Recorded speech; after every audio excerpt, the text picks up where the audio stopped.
Hello everyone, welcome to another speedrun episode against T. Conce, rated 1240. He plays the Caro-Kann. Um, I know it's not the King's Gambit, but let's try f4 against it. It's interesting. It is a way to play, it's not like it loses or anything, so we're going to give it a try. Similar to what we did against the French. It's not popular, but you can do it. Okay, he goes for just some ultimate. It's no longer a Caro-Kann because his bishop is stuck. He's doing some type of delayed French. I don't know. Let's just bring our knight out, develop a piece, protect the square from his queen. Just like in the King's Gambit, we're using that idea. And of course, it's a normal move. He moves his queen, he's trying to get cheeky on the pawn, but we're going to take the full center, protect the pawn.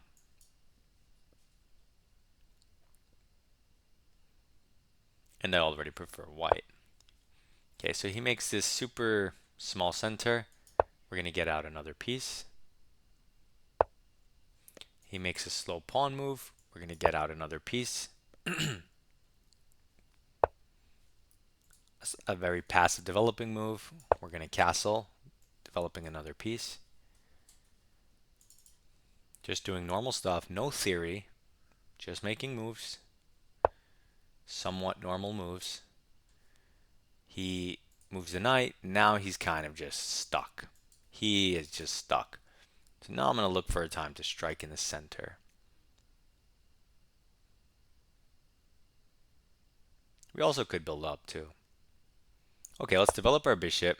We'll go queen e2, rook e1, and then I'll show you that once all of your pieces are somewhere, then we could push a pawn. Because in all my games, I almost always push the pawn way before I'm fully developed. So here, we'll try a game like this, where we get all the pieces in some type of position, while he does the random terrible garbage, and then we can strike. So his king is here. How do we open things up? Well, f5, opening up the x-ray towards his king. There's also e5, there's also e5, f5.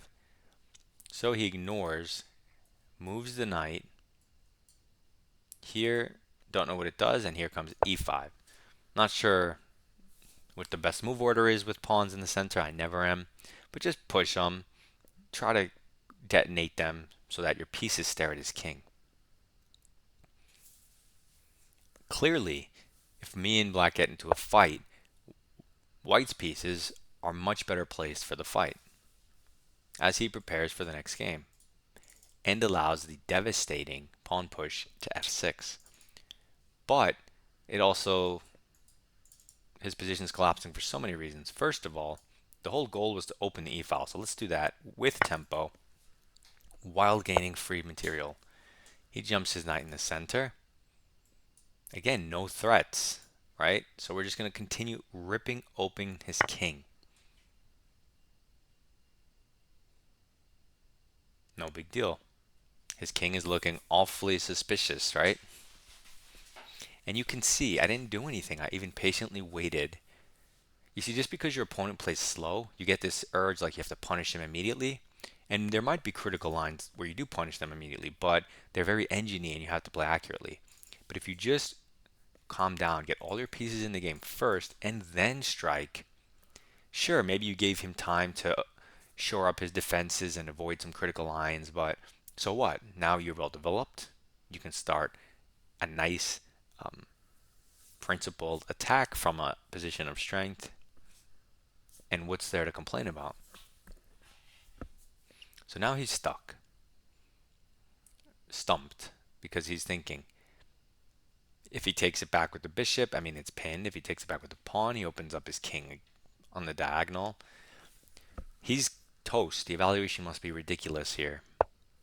So he pushes past so as not to open up my heavy pieces. I mean, good luck, wishful thinking.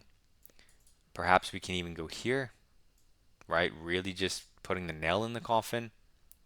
If he was to take, we have lots of different ideas. Queen h5 check. G6, bishop takes G6.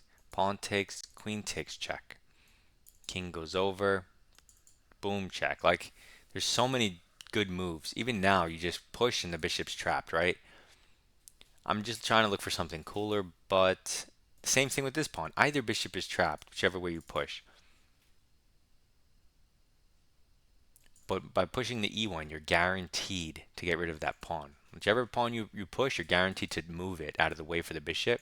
And since we want to open the e file, the pawn we want to move out of the way will be this. However, just because his knight is a potential backwards defender, and my knight is not one of my main attackers, I'm going to take it so he doesn't have any backwards.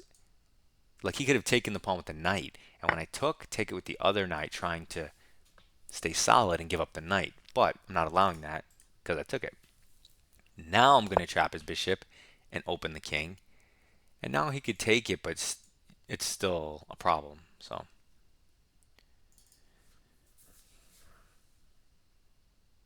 hopefully this is a great example of how to barrel directly down the center to reach your opponent who plays passively.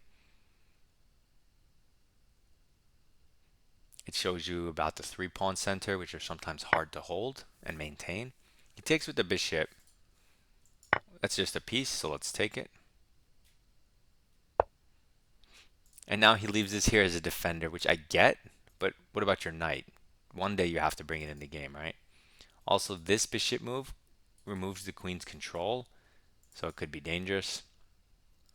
Now if we go here, this pawn is removing dark square escapes, which means his king can no longer run like in the other lines we were thinking of. So now if I go here, and he takes, and I go check, he has to go here, check, takes, checkmate. The only thing is, once I go here, he does not have to take. He does not have to take my free knight. So he resigns, which is the right decision. Just to show you the line. Oh, no. I click no opponent. Just to show you the line that I was talking about. It's funny, it's the second best move at +9. I told you the evaluation was crazy. Yeah, it's +11. If I jump my knight here and he takes, check, he has to block. Oh, we have different mates. We also have rook f8 checkmate too. But I was focused on the cool puzzle rush checkmate because this is a puzzle rush idea. Like this. But yeah, you have other checkmates because look at your lines. Pieces are just lines, right? It's just a visual for the lines, the piece.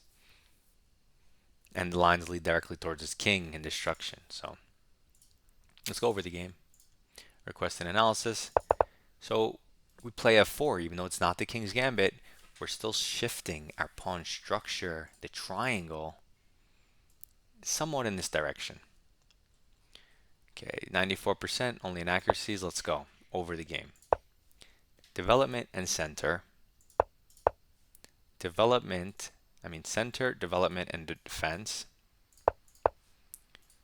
Development and center. Development and center.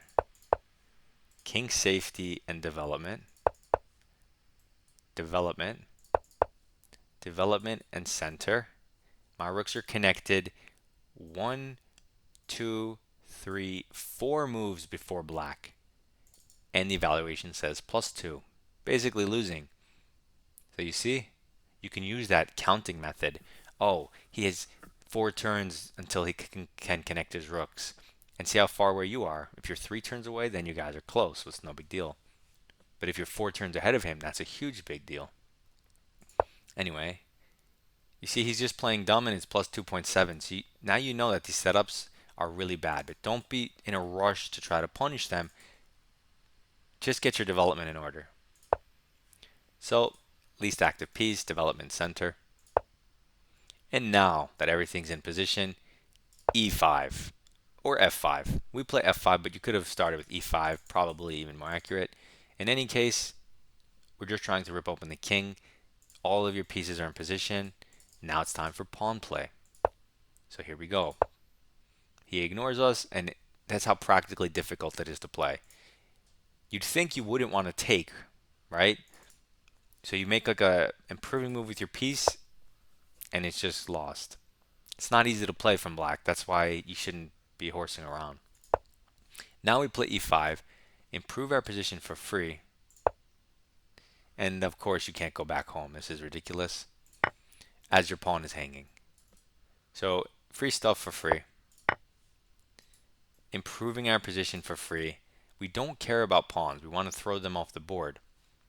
Admittedly, they're super strong and can push as well, but even if they got off the board, then our pieces would be super strong. So he's losing in both cases. He tries to push past, but like I said, sure, you're trying to stifle the pieces, but then these pawns become monsters, and it's one or the other.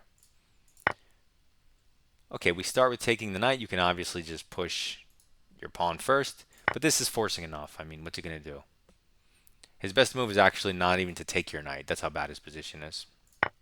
So he takes the knight, walks into d7 or e7. They're both completely crushing, hanging the piece, and then he resigns. Engine wants knight h4 and knight g5 here, just getting out of the way of your queen, so you can checkmate him on the next 2 turns. Makes sense.